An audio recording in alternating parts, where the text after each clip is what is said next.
Morning student. देखिए अब हमारा नेक्स्ट टॉपिक है work done in moving a body up a rough inclined plane. ठीक है, लास्ट क्लास में हमने किया था work done in moving a body on the horizontal surface. ठीक है, वहाँ पे हॉरिजॉन्टल सरफेस था और यहाँ पे क्या है, इंक्लाइंड प्लेन है। तो जैसे यहाँ यह हमारे टू प्लेन है, ए सी हॉरिजॉन्टल प्लेन है और ए बी क्या है, हमारा इंक्लाइंड प्लेन है। जो हमारी बॉडी है वो कहाँ पे है, इंक्लाइंड प्लेन पे है। तो बॉडी को हमने अप मूव कराना है, अपवर्ड डायरेक्शन में मूव कराना है। तो हमें कितना वर्क डन करना पड़ेगा, उसकी वैल्यू हमने निकालनी है वर्क डन की। देखो हमने ये वाला जो कंसेप्ट था हमने एंगल ऑफ स्लाइडिंग में किया था। तो जैसे जो ए बी सरफेस है यहाँ पे इंक्लाइंड है हॉरिजॉन्टल के साथ with an angle theta. This A B surface is inclined at an angle of theta with horizontal A C. Okay, a body of mass m is placed on this inclined plane. Here force of friction is acting downward and applied force is acting in upward direction because both are in always in opposite direction. Okay, here various forces acting on the body. Various forces act होते हैं body पे. First one is R. R क्या है, acting जो normal reaction होती है, acting perpendicular to the surface AB, perpendicular to A B. जो R है हमारी नॉर्मल रिएक्शन वो परपेंडिकुलर है ए बी के। इस बॉडी का सपोज मास है एम, तो वेट एक्टिंग डाउनवर्ड, तो एम जी एक्टिंग डाउनवर्ड।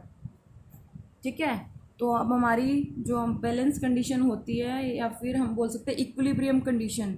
इक्विलिब्रियम कंडीशन क्या होती है, बॉडी जहाँ पे है वहीं पे होती है इक्विलिब्रियम कंडीशन, कभी कोई मोशन नहीं हो रही। तो वहाँ पे क्या होगा, जो आर किसके इक्वल एंड अपोजिट होगा, एम जी के। R is equal to M G तो यहाँ पे डाउनवर्ड, तो इसका एक कंपोनेंट ये एंगल थीटा, तो ये भी थीटा, और यहाँ पे जो थीटा के साथ एंगल बनता है वो कोस होता है, एम जी कोस थीटा। ये इनका रिजल्टेंट है। आपने कौन से चैप्टर में किया था, मोशन इन प्लेन में। तो ये प्लेन की मोशन है, तो यहाँ पे इसका कंपोनेंट है एम जी कोस थीटा और ये है एम जी साइन थीटा। तो आर की वैल्यू किसकी इक्वल हो जाएगी, एम जी कोस थीटा की। ठीक है, जो हमारा P है वो अपवर्ड डायरेक्शन में है, जो F है और mg का साइन कंपोनेंट क्या है, वो दोनों क्या है, डाउनवर्ड डायरेक्शन में, जो उसकी मोशन को क्या कर रहे हैं, अपोज कर रहे हैं। ठीक है, हम बॉडी को ऊपर ले जाना चाह रहे हैं लेकिन ये दोनों कंपोनेंट क्या कर रहे हैं, उसकी मोशन को डाउनवर्ड पुल कर रहे हैं, अपोज कर रहे हैं। तो हमें लास्ट क्लास में भी किया था कि बॉडी मूव कब करती है, जब P की वैल्यू किसके इक्वल हो जाए, F के इक्वल हो जाए। तो यहाँ पे अब टोटल फ्रिक्शन फोर्स कितना है इस डायरेक्शन में, तो P किसके इक्वल एंड अपोजिट है, तो P की वैल्यू किसके इक्वल होगी, M G sine theta plus F. Okay, ये आपका है एम जी साइन थीटा और ये आपका फोर्स ऑफ फ्रिक्शन, और ये P किसके इक्वल होगा, equal and opposite to both these. ठीक है, अब हमें वर्क डन निकालना है। तो डिस्प्लेसमेंट कितना होगी, बॉडी सपोज एस डिस्टेंस से वो मूव करेगी। तो सपोज ये वाली डिस्टेंस है एस, बॉडी मूव करके यहाँ पे आ गई है। ठीक है, तो हमने क्या निकालना है, वर्क डन। तो force into displacement P into S.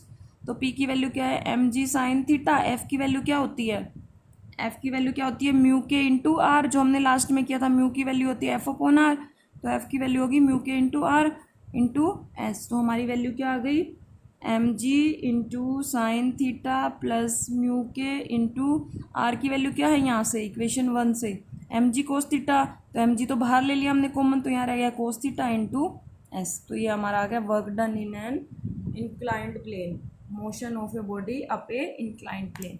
देखो कुछ भी नहीं करना, सबसे पहले हमने फोर्स की वैल्यू निकालनी है। फोर्स इंटू डिस्टेंस हमारा होता है वर्क डन। तो फोर्स का इक्वल एंड अपोजिट कौन से अपोजिंग फोर्स हैं, M G sine theta plus F. तो यहाँ पे पुट कर दिया, एफ की वैल्यू किसके इक्वल होती है, म्यू के इंटू आर। आर किसके इक्वल एंड अपोजिट है, एम जी कोस थीटा के। तो यहाँ से हमने वर्क डन का फॉर्मूला कैलकुलेट कर लिया, एम जी into sine theta plus mu के into cos theta into S. तो यहाँ से अगर हमें m की वैल्यू पता है, थीटा की वैल्यू पता है, s की पता है और u की पता है, u क्या है, काइनेटिक फ्रिक्शन का कोफिशिएंट म्यू। तो हम किसकी वैल्यू फाइंड आउट कर सकते हैं, वर्क डन की।